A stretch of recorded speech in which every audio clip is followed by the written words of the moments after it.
faith of a mustard seed. Get up on your feet, rise up. Welcome to another segment of the Drexwell Seymour Show.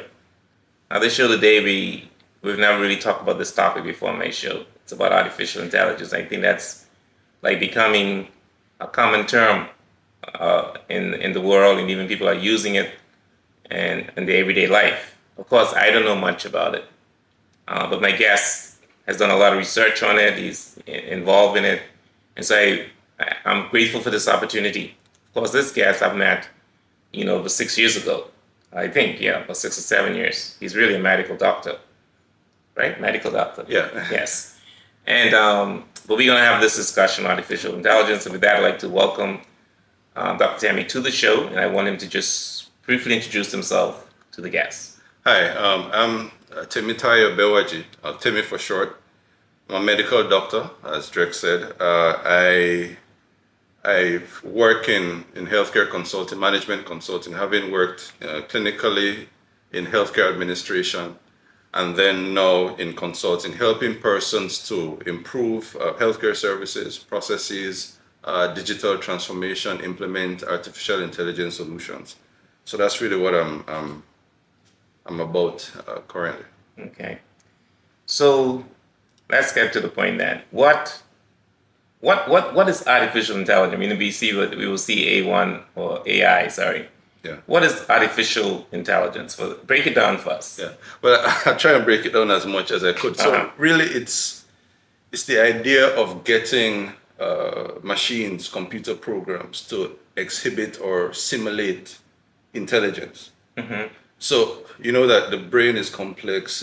God created a marvelous instrument that we can't really get the full understanding of. But what we've been able to do is to simulate what we consider the artifacts or the capabilities of an intelligent being. So things like sight, hearing, understanding, learning, being able to interact with an environment. So, perceiving the environment, being affected by the environment, and also impacting the environment. So basically, artificial intelligence is a simulation of what we consider, what an intelligent being, the properties of an intelligent being. We're not there yet where they're fully intelligent, but they're currently, pretending to be intelligent. So do you think it will eventually replace human beings? No. No. There are some things that, there's benefit in getting artificial intelligence to do, things that tend to be repetitive, that require a lot of data analysis. But in terms of fully replacing human beings, it depends on, what attributes you're considering. There are AI girlfriends now. There are, because they could simulate a conversation, but there's no understanding, there's no understanding the emotions or intent. They could, pretend. Not that human being side. Yeah, there's the human. I mean, we that's why it's so difficult to answer this question, because we fully don't grasp what makes intelligent human. There's a lot that we don't see. There is a soul, there's a spirit, there's emotions. There's so much to human beings that I doubt that a machine would ever replace that, fully replicate that. I see. Yeah. So I know you talked about earlier in your introduction, did your consultancy work. But how did you get involved in? I mean, is it because of the work that you do? How did you get involved? Yeah, because the people will be asking. People start to ask, what's AI? How can I use it in my organization? What can I do with it? So people will ask, and I'm a techie at heart, right? So you're techie. Okay. I'm a techie at heart. So I got into it maybe a few years ago when I did some courses on data science and analysis and all of that stuff, and most of the technology is actually based in a lot of that. Okay. And then when ChatGPT came out 2 years ago, and I started seeing what it could do, I really started using it. Okay. In terms of my clients, it's really persons that really want to use it to improve make their life easier, which is what everybody wants, right? Oh, wow, that's interesting. Now, I know you mentioned about the AI, girlfriend and stuff, but what different categories? Right. So, I mean, there are different ways to really categorize AI, right? Mm-hmm. From a conceptual perspective, you have Mm-hmm. three main categories. You Uh-huh. have artificial narrow intelligence, Mm-hmm. which is basically, I mean, if you picture it like a toolbox, Yeah. right? Artificial narrow intelligence is a screwdriver, right? It does a task and it does it well, right? A hammer does what a hammer is supposed to do. A screwdriver does what a screwdriver is supposed to do. So basically, artificial narrow intelligence is that the AI is trained for a particular task and it does that task only. So that's one category Mm-hmm. of artificial intelligence. Then you have the artificial general intelligence, which we're not there yet, right? Okay. So the general intelligence would be similar to the tradesman or the carpenter who now is looking at the toolbox and picking out a screwdriver, picking out a hammer, able to do different things across different domains and make decisions and think and remember and learn on a different skills. So those are the two: artificial narrow intelligence, artificial general intelligence. Where we don't have artificial general intelligence yet.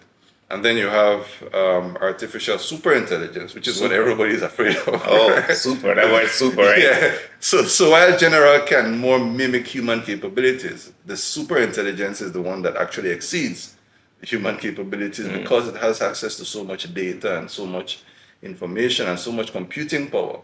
Right? It can exceed, or it's theorized that it could exceed what humans can do. To my mind, the technology that underpins artificial narrow intelligence is different from what would be necessary to get super intelligence, right? So, and I don't think we're there yet, Right. We're making progress that makes narrow intelligence look a little bit like general intelligence, but it's not there, right? And super intelligence is a completely different animal to my mind. The reason I ask you that because I ran into someone and he was telling me, he does business plans, right? And he said, he hardly write the business plans anymore. He doesn't really do it anymore. He say he just uses artificial intelligence. Yeah. So it's very useful for a lot of those kind of things. But the important thing is that you need somebody who knows how to wield wield the tool to understand, Maneuver it. Oh, to use it, To and use to it. understand the domain. So if he didn't know how to write business plans, the AI would just give him some nonsense.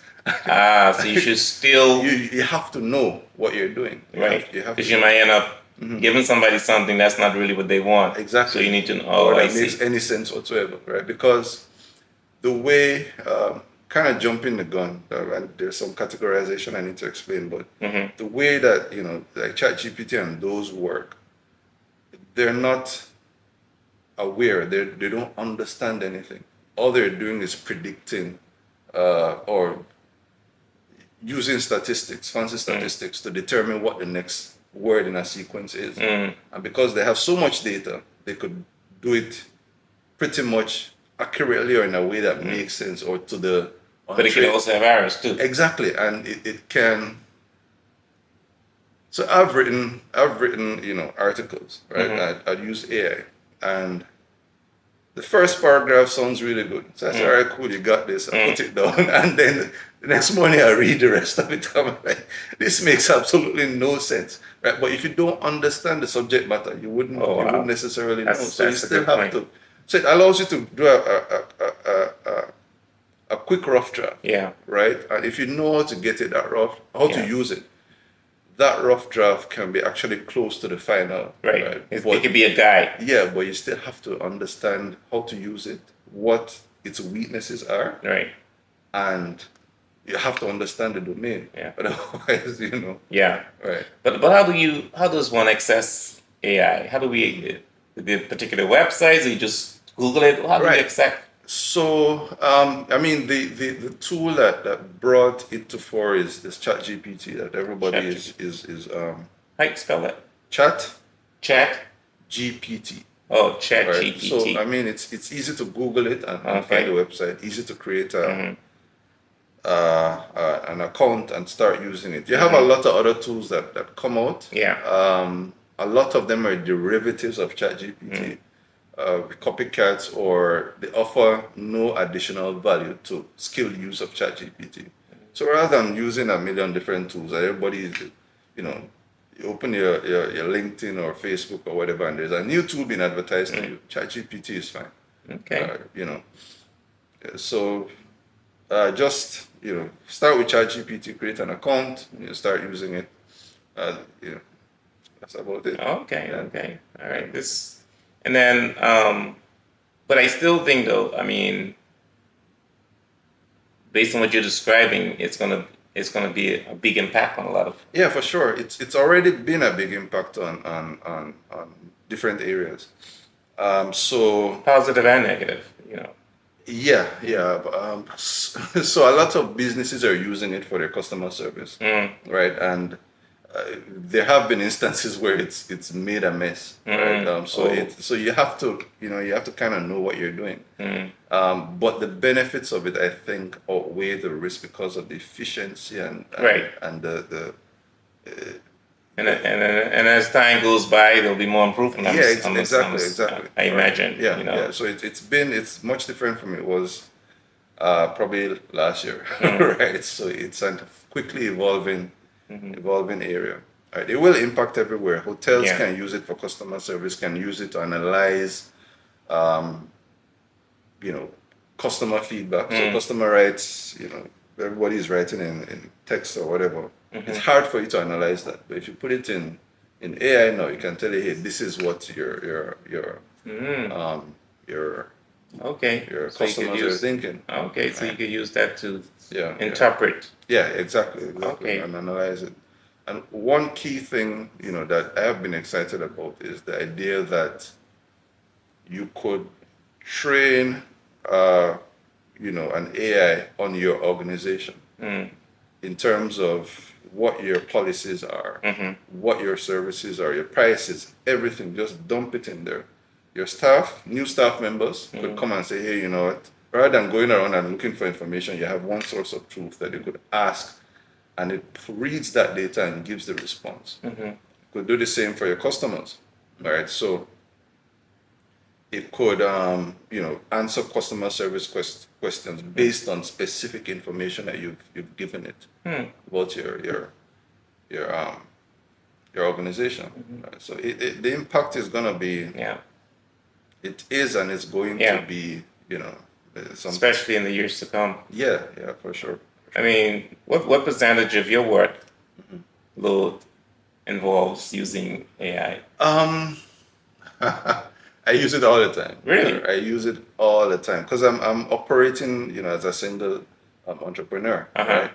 And what I've realized is that it allows you to do things so much faster, right? So efficiency. Very efficient.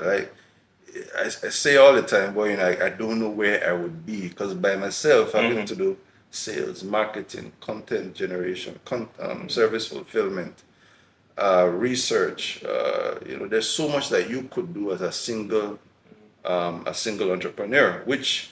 But then you don't have the time. But you have to hire a lot of people. Right. So if you're well, it allows you to reduce the number of people that you would have to hire to get the job done. Yeah. All right. You're trying to make me not want to explore this thing. No, you have to. So here's the thing, right? The comparative advantage it gives you is unreal. So I know some basic programming, right? I never really fully explored that arena, but now I'll be able to actually write programs. It takes your skills and just expands it and gives you so much that you can do. Right? Yeah. Are there some other areas that I not covered that you'd like to share with the viewers? Right. So I kind of want to speak to the idea of the fear of, because we spoke about AI taking over, kind of, Yeah. right? Yeah. But there's also persons that are afraid of losing jobs, Of course. right? And Yeah, that's of a course. major That's a thing. natural Yeah, thing. exactly. Because now you have this thing that could do Could replace some of the functions. could replace some of the functions. Yeah. But I think it's kind of a crossroads in that employers or businesses have to decide, do we allow the average person to feel the impact or feel the benefit of this new technology that's giving us, more efficiency? Can we all have a better quality of life, right? So, for instance, if you're delivering, let's just use some values. If you're delivering 10, a unit of 10 in terms of value to your customers, and you find that no, you can deliver the same value with half of the cost, the staff, do you seek to maintain that unit of 10 that you're delivering to the customer, to your customers, or do you now take that full cadre of staff that you have and give more value to your customers, right? So there's a decision, right? Yeah, Are you yeah. visionary? Do you say, boy, now my 10 people can do more. Let's Yeah. give more to the customers Yeah. versus, boy, let me save some money Yeah. and give the same amount and cut staff, right? Yeah. And to me, that's short-sighted, because you don't know if next year Yeah. a new market is going to open up with AI. Yeah. That you're going to need that full You still need all the Right. stuff. to Okay. So we're kind of at a crossroads. We shouldn't be too fast then. Yeah, we should take time to understand, and it's a mistake to leave AI alone. You're going to need your staff to monitor. Yeah.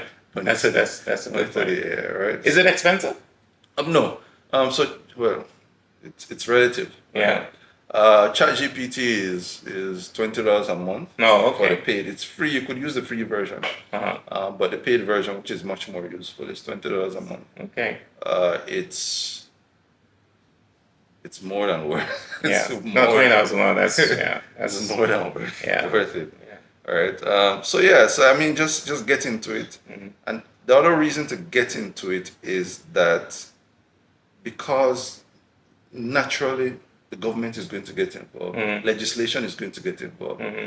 We'll definitely need legislation. Exactly. So you're going to need an informed population that knows what it's about, so they could contribute meaningfully Yeah. to those discussions, right? You need to know, what is ChatGPT, what are the impact, what do I like Yeah. about it, what am I afraid of, so you can contribute meaningfully to the conversation. So it's important for everybody to kind of get in. There's a lot going on in ethics and law and privacy and all of those discussions. I wonder if it's a lot of people have to write and sometimes accused of plagiarism and stuff like that. Does artificial intelligence, based on your knowledge, is it aware of crediting people for the work that they give you? Are you aware of that? It can give you sources, right? It can tell you where it got certain things from. It can give you sources, especially if you instruct it to, but you still have to go and read those sources, right? Because I did some research recently and I said, give me the sources, and it did very well, but it made up 3 of the references, right? So most of it was right, but then if I didn't go through, I would have assumed that all of those references were accurate, right? So a paper that probably would have taken me a week or 2 to write took maybe half an hour, but then I had to go and verify the information. Right. Right. I have to know that this doesn't make any sense. Right. This makes sense. Yeah. You still have to. Yeah, you just kind of like totally on it. Exactly. Not yet. Exactly. Okay. I don't know how quick. I don't know how soon we'll get to that. Reliance. But Yeah. I mean, it'll help speed up your work. But especially if you're somebody that has built up expertise over the years. yeah. Right. If you have your expertise, it just magnifies your impact and your. All right, that's good to know. Do you have anything else you want to share with us before we close? Right. So, I mean, my work is in healthcare, right? But I'm very open in terms of talking about anything related to AI technology, Yeah. That's good. strategy, anything. I love, having, those kind of discussions, solving problems, helping persons, discuss their issues. Yeah. I've had meetings with persons in tourism, right, in Trinidad. So they're different. So, reach out. I'm on LinkedIn, right? That's where I spend a lot of time. So reach out. Let's have a discussion. Sure. See how, How do we find your name on? do you want me to Yeah. spell it? Yeah. So people what? Yeah. It's TEMITAYO Yeah. BEWAJI. All right. Thank you. So we could put it on screen now so people can see it. Yeah. Well, thank you very much for this opportunity. It's been a little fresh of it. It's been not a little. It's been a great fresh of it for me because I don't know I hear people talk about it. I never do research about it, but now my curiosity is aroused, and so now I'm going to be looking into this as well. I mean, because I believe going forward, you're gonna find a lot of people using this. Yeah. Now you have to introduce it to schools as well. Yep. Because it may become a way of living. That's a skill of the future. Yeah. Interacting with these interfaces is a skill of the future. Absolutely. So it's good to be introduced this now. All right. Well, thank you very much. Sure. All right. Thanks for having me. Yeah, man.